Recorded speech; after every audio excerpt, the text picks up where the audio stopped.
So in CS50, we learn about a variety of sorting and searching algorithms. And sometimes it can be a little tricky to keep track of what algorithm does what. We've really only skimmed the surface, too. There are many other searching and sorting algorithms. So in this video, let's just take a few minutes to try and distill each algorithm down to its core elements so you can remember the most important information about them and be able to articulate the differences if necessary. The first is selection sort. The basic idea behind selection sort is find the smallest unsorted element in an array and swap it with the first unsorted element of that array. We said that the worst case runtime of that was n squared. And if you want to recall why, take a look at the selection sort video.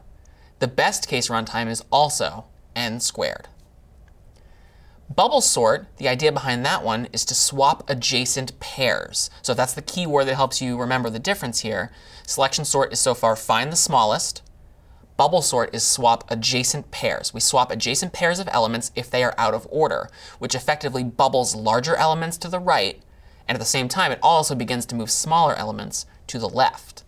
The worst case runtime of bubble sort is n squared. The best case runtime of bubble sort is n. Because in that situation, we might not need to make any swaps at all. We only have to make one pass across all n elements. In insertion sort, the basic idea here is shifting. That's the key word for insertion sort. We're going to step once through the array from left to right.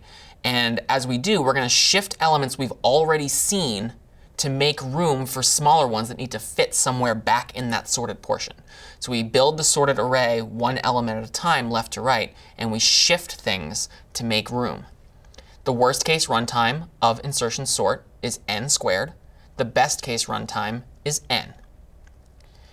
Merge sort, the key word here is split and merge. We split the full array, whether it's 6 elements, 8 elements, 10,000 elements.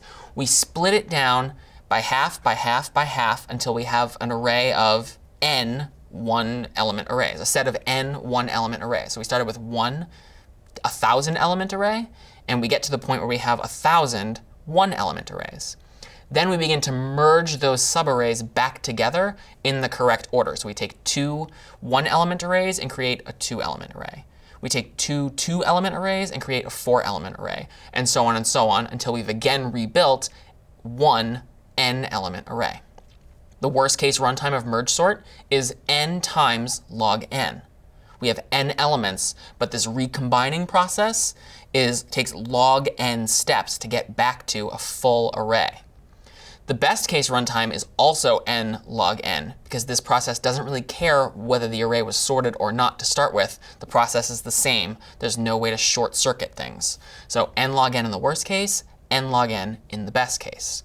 We also talked about two searching algorithms. So linear search is about iterating. We proceed across the array once from left to right, trying to find the number that we're looking for. The worst case runtime is big O of n. It might take us iterating across every single element to find the element we're looking for either in the last position or not at all, but we can't confirm that until we've looked at everything. In the best case, we find it immediately. The best case runtime of linear search is omega of 1. Lastly, there was binary search, which requires a sorted array. Remember, that's a very important consideration when working with binary search. It's a prerequisite to using it. The array that you're looking through must be sorted. Otherwise, the key word is divide and conquer. Split the array into half and eliminate half of the elements every time as you proceed through. Because of this divide and conquer and splitting things in half approach, the worst case runtime of binary search is log n, which is substantially better than linear search's n. The best case runtime is still 1. We might find it immediately the first time we make a division.